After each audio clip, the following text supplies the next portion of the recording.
وہ ہر وقت ہمیں یہ جتاتی رہتی کہ یہ گھر اس کا ہے، ہم اس پر بوجھ ہیں۔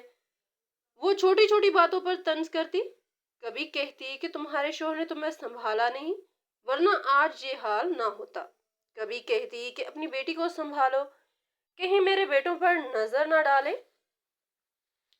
اس کے الفاظ خنجر کی طرح میرے دل میں اترتے، میں خاموشی سے سنتی رہتی، کیونکہ بولنے کا حق ہی کہاں تھا۔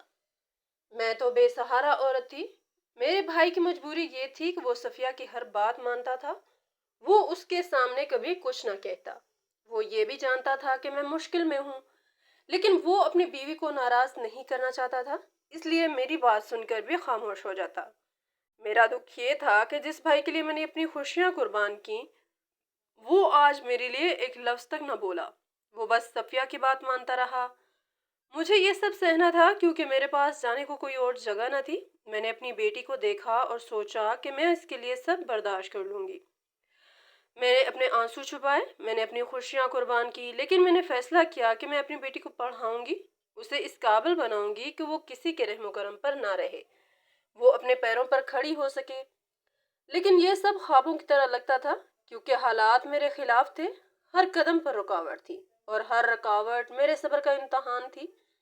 یہ تھا وہ لمحہ جب میری زندگی کا ایک نیا دور شروع ہوا، ایک ایسا دور جہاں نہ شوہر سہارا تھا، نہ ماں باپ کا پیار اور نہ بھائی کا ساتھ تھا، بس میں تھی اور میری 6 سال کی بیٹی تھی، اور ایک لمبی گھڑی آزمائش تھی جس کا سامنا مجھے اکیلے کرنا تھا۔ مجھے پتا تھا اس گھر میں اگر رہنا ہے تو مجھے اپنے وجود کا جواز خود ثابت کرنا ہوگا۔ میں جانتی تھی کہ میری بھابھی کا دل جیتنے کا واحد راستہ یہ ہے کہ میں پورے گھر کے کام کاج اپنے ہاتھ میں لے لوں۔ اس لیے میں نے اپنی مرضی سے اے سے لے کر زیڈ تک سارے گھر کے کام اپنے ذمہ لے لیے۔ صبح کا ناشتہ ہو، دوپہر کا کھانا ہو یا رات کا سالن، سب کچھ میں ہی کرتی تھی۔ برتن دھونا، کپڑے دھونا، کچن کی صفائی، صحن جھاڑنا، کمرے سنوارنا اور بچوں کو سنبھالنا، حتیٰ کہ چھوٹے موٹے کام بھی میں خود ہی کیا کرتی تھی۔ میرا دن گھر کے کاموں میں گزر جاتا اور میری راتیں تھکن سے چور ہو کر بستر پر ڈھیر ہونے میں ختم ہوتی۔ جب میں نے یہ سب کچھ سنبھال لیا تو رفتہ رفتہ میری بھابھی نے مجھے تھوڑی سی عزت دینی شروع کر دی۔ وہ اب میرے ساتھ روز جھگڑا نہیں کرتی تھی، نہ ہی مجھے تانے دیتی تھی۔ وہ خوش تھی کہ اسے کوئی کام نہیں کرنا پڑتا تھا، سارا بوجھ میرے کندھوں پر تھا، اور وہ آرام سے اپنی زندگی گزار رہی تھی۔ میرے ہاتھوں کا کھانا اسے پسند آنے لگا، اور وہ خود دوسروں کے سامنے تعریف بھی کرنے لگی کہ ماریا کھانا بہت اچھا بناتی ہے۔ لیکن حقیقت یہ تھی کہ اس سب کے بیچ میں میرے پاس اپنی بیٹی کے لیے بالکل وقت نہیں بچتا تھا۔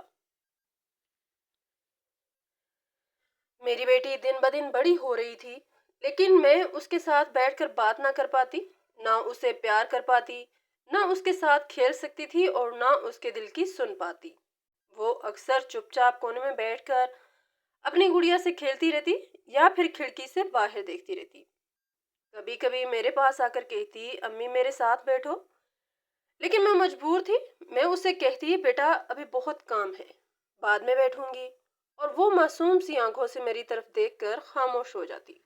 میرا دل کٹ کر رہ جاتا، لیکن حالات ایسے تھے کہ میں بے بس تھی۔ بھائی نے میرے اوپر ایک احسان ضرور کیا تھا کہ اس نے میری بیٹی کو اسکول میں داخل کرا دیا، چاہے وہ سرکاری اسکول ہی تھا، لیکن اس نے کہا کہ پڑھائی سے ہی مستقبل بنتا ہے۔ یہ بات سن کر میرا دل مطمئن ہو گیا کہ چلو کم از کم وہ اسکول تو جا رہی ہے۔ صبح سویرے جب بچے اسکول کے لیے تیار ہوتے تو میں بھابھی کے بچوں کو بھی تیار کرتی اور اپنی بیٹی کو بھی۔ فرق یہ تھا کہ ان کے کپڑے نئے اور صاف ستھرے ہوتے، ان کے جوتے چمکتے ہوئے، ان کے بیگ رنگ برنگے اور کتابیں نئی خوشبو دیتی ہوئی ہوتی، اور میری بیٹی پرانے کپڑے پہنتی تھی جو کبھی انہی بچوں کے تھے۔ اس کے جوتے اکثر پیوند لگے ہوئے ہوتے تھے، اس کا بیگ بھی پرانا ہوتا اور کتابیں بھی کسی اور کے استعمال شدہ ہوتی۔ میں جب یہ منظر دیکھتی تو دل دکھ سے بھر جاتا، لیکن میری بیٹی کے چہرے پر کبھی شکوہ نہ ہوتا۔ وہ خوشی خوشی اسکول جاتی تھی، وہ پرانے بیگ کو بھی سینے سے لگا لیتی اور کہتی، امی دیکھیں میرا بیگ کتنا اچھا ہے۔ اس کے معصوم لفظ میرے آنسو چھپا دیتے۔ میں سوچتی کہ یہ بچی کتنی صابر ہے، اللہ اسے ضرور کامیاب کرے گا۔ میں دل میں دعا کرتی کہ یا اللہ مجھے ہمت دے کہ میں اسے پڑھا سکوں اور اس قابل بنا سکوں کہ یہ کسی کے سامنے ہاتھ نہ پھیلائے، یہ اپنے پیروں پر کھڑی ہو۔ میری بیٹی کی یہ خوش مزاجی میرے لیے طاقت کا ذریعہ تھی۔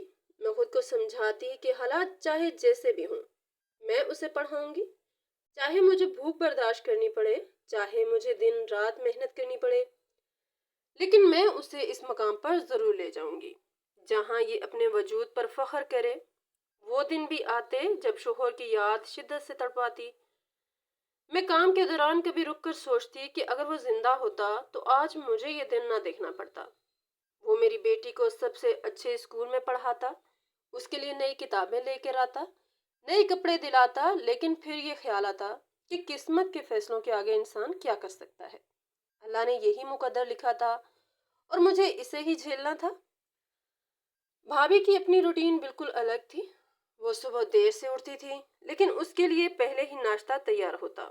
اس کی پسند کی ڈش، اس کی پسند کا جوس، ہر چیز اس کے سامنے رکھی ہوتی۔ وہ آرام سے ناشتہ کرتی اور پھر دوبارہ سو جاتی۔ اس دوران گھر کا ہر چھوٹا بڑا کام میرے سر پر ہوتا۔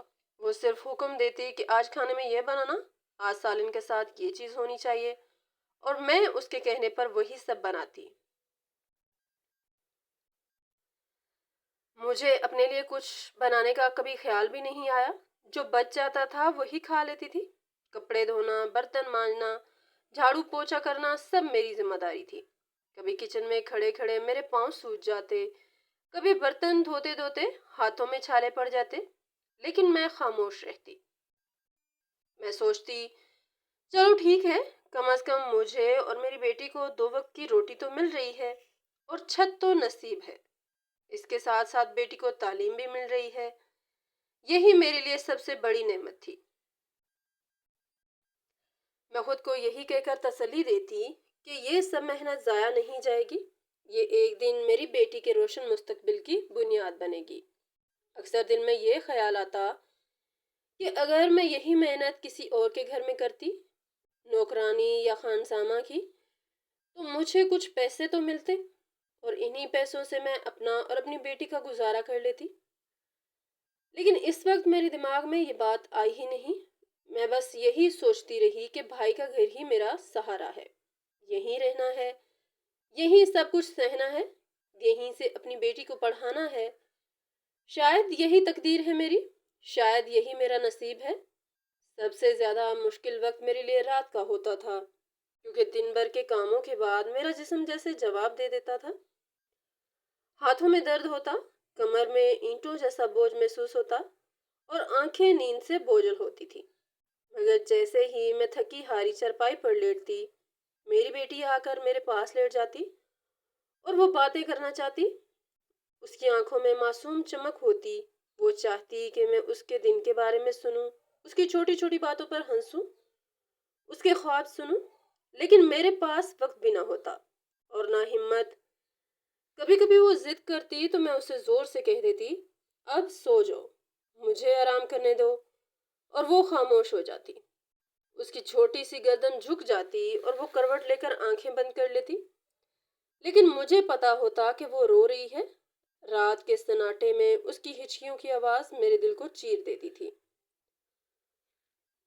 وہ اکثر مجھ سے پوچھتی امی بابا کہاں ہیں؟ بابا کب آئیں گے؟ میں کیا جواب دیتی؟ میں تو خود بابا کے بغیر ویران تھی۔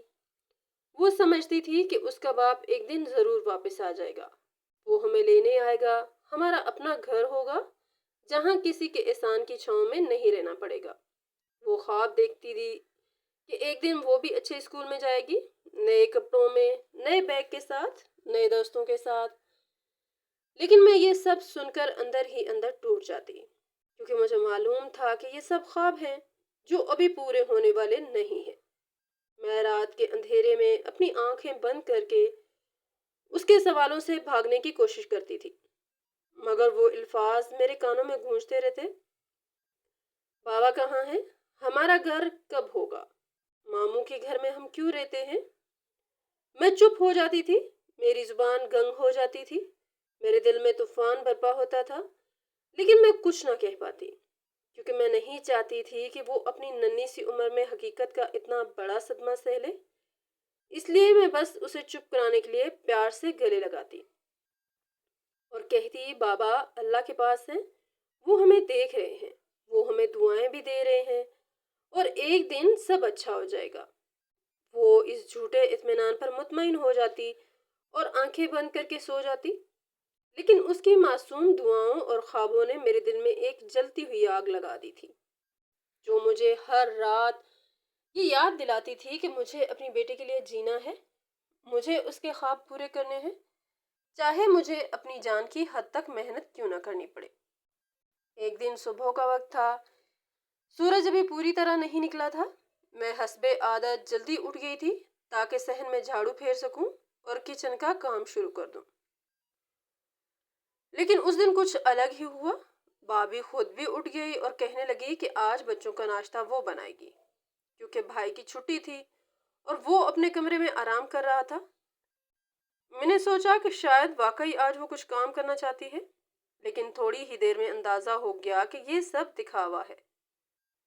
وہ کچن میں کھڑی ہو کر ہر کام کرتے ہوئے بلند آواز میں کہہ رہی تھی کہ میں تو روز ہی سارے گھر کے کام کرتی ہوں، میں ہی بچوں کو اسکول بھیجتی ہوں، اور مجھے اتنے سارے کام ہوتے ہیں لیکن کسی کو نظر نہیں آتا۔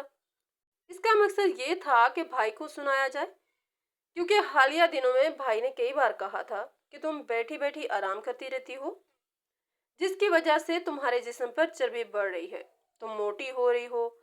اس بات نے اسے چڑچڑا بنا دیا تھا، اور آج وہ اپنے آپ کو معصوم دکھانے اور مجھے نیچا دکھانے کے لیے یہ سب کر رہی تھی۔ اس نے مجھے صحن کی طرف بھیج دیا اور کہا کہ تم جا کر جھاڑو پھیرنا شروع کرو، بچوں کا ناشتہ میں بناؤں گی۔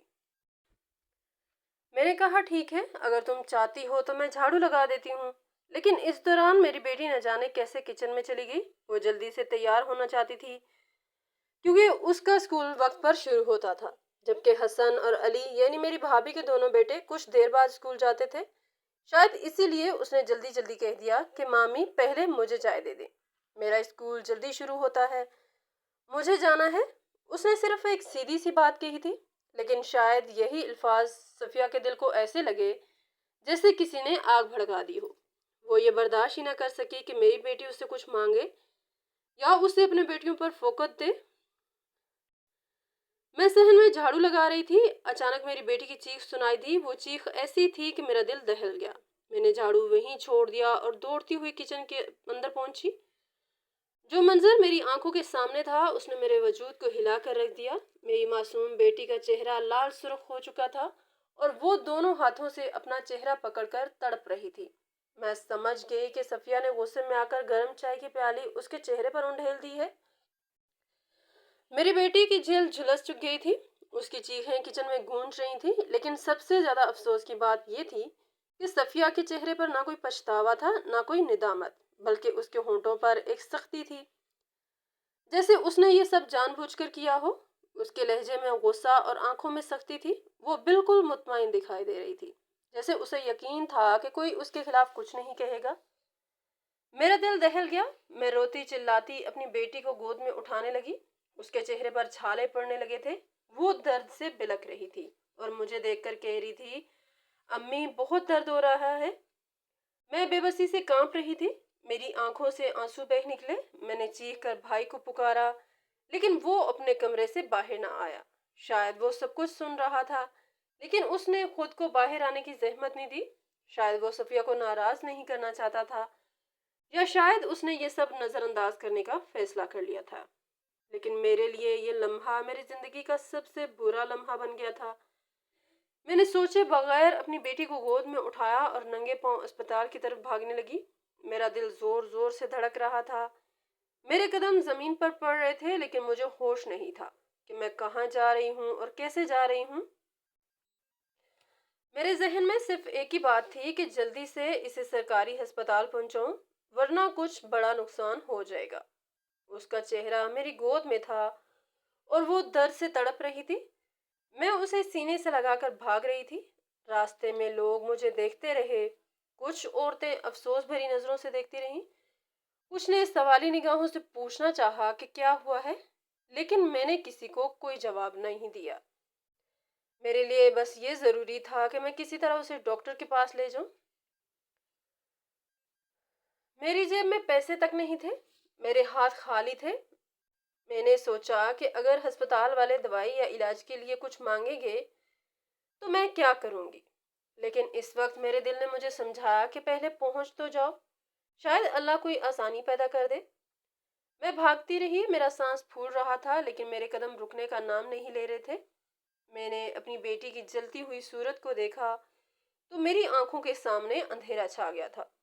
وہ چیخ رہی تھی، امی بچاؤ، امی بچاؤ، اور میں بے بسی کے عالم میں اس کی چیخوں کو سن کر اپنے دل پر پتھر رکھ رہی تھی۔ میرے قدموں کے نیچے کی زمین جیسے کانٹوں سے بھر گئی تھی۔ میں بھاگ رہی تھی لیکن ہر قدم میرے لیے قیامت بن رہا تھا۔ یہ وہ دن تھا جس نے میری ہمت، میری جان اور میرے وجود کو آزما لیا تھا۔ یہ میری زندگی کا سب سے برا دن تھا، ایک ایسا دن جسے سوچ کر بھی میری روح کانپ جاتی ہے۔ میری قسمت اچھی تھی کہ جیسے ہی میں اسپتال میں داخل ہوئی، سامنے ہی ایک ڈاکٹر کھڑا تھا۔ میں نے دوڑتے ہوئے کہا، میری مدد کرو، میری بچی جل گئی ہے۔ وہ ڈاکٹر فوراً میری طرف متوجہ ہوا اور جیسے ہی اس نے میری بیٹی کو دیکھا تو وہ حیران رہ گیا۔ اس کے چہرے کے تاثرات بدل گئے اور وہ فوراً بولا، اسے فوراً برن وارڈ میں لے جاؤ۔ میں اس کی حالت دیکھ کر خوفزدہ ہو گئی تھی، لیکن جب اس نے مجھے غور سے دیکھا تو ایک دم ٹھٹک گیا اور کہنے لگا، ماریا تم؟ اور میں حیران رہ گئی کیونکہ وہ کوئی اور نہیں، میرا سگا کزن سلیمان تھا جسے میں کئی سال سے نہیں ملی تھی۔ مجھے بالکل خبر نہیں تھی کہ وہ ڈاکٹر بن گیا ہے۔ میں اس وقت اتنی پریشان تھی کہ مجھے اپنے رشتے کی پہچان کا بھی ہوش نہ رہا۔ میرے دل میں بس ایک ہی بات تھی کہ کسی طرح میری بیٹی بچ جائے۔ سلمان نے فوراً نرس کو بلایا اور کہا کہ بچی کو فرسٹ ایڈ دو۔ وہ مجھے تسلی دیتے ہوئے کہنے لگا، فکر نہ کرو، سب ٹھیک ہو جائے گا۔ میں اس کے الفاظ سن کر تھوڑی مطمئن ہوئی۔ انہوں نے میری بیٹی کو دوائی دی اور اس کے چہرے پر مرہم رکھا تاکہ درد کم ہو جائے۔ کچھ ہی دیر بعد وہ مجھے وارڈ میں لے گیا اور دکھایا کہ وہ سو رہی ہے، اب وہ تکلیف میں نہیں ہے۔ لیکن پھر بھی سلمان نے صاف صاف کہا کہ چہرے پر نشان رہ جائیں گے۔ البتہ یہ امید ہے کہ چونکہ اس کی عمر ابھی کم ہے تو وقت کے ساتھ ساتھ یہ نشان مدھم ہو جائیں گے، اور اگر ایسا نہ ہوا تو پھر سرجری کرنی پڑے گی۔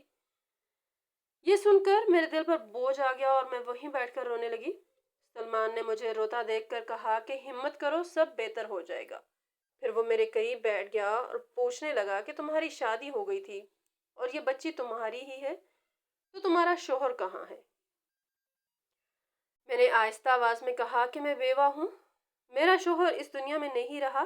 یہ سن کر وہ چند لمحے خاموش رہا، پھر کہنے لگا کہ مجھے یقین نہیں آ رہا کہ تم اتنے بڑے دکھ سے گزر رہی ہو۔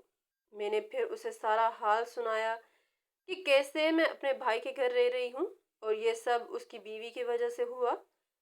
سلمان چونکہ میرے بھائی کو اچھی طرح جانتا تھا، اس لیے وہ سن کر حیران رہ گیا۔ اس نے کہا کہ وہ ایسا نکلے گا یہ تو میں سوچ بھی نہیں سکتا تھا۔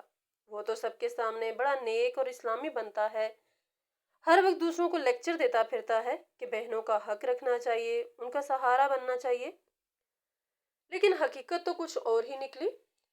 میں نے روتے ہوئے کہا کہ مجھے اب بھی اپنی بیٹی کے علاج اور پرورش کے لیے وہی گھر جانا پڑے گا، لیکن سلمان نے فوراً ٹوکا اور کہا کہ نہیں، تمہیں واپس جانے کی کوئی ضرورت نہیں، تم میرے ساتھ میرے گھر چلو، وہاں میری امی ہیں جو تمہیں دیکھ کر خوش ہوں گی، وہ تو ہمیشہ تمہیں یاد کرتی رہتی ہیں۔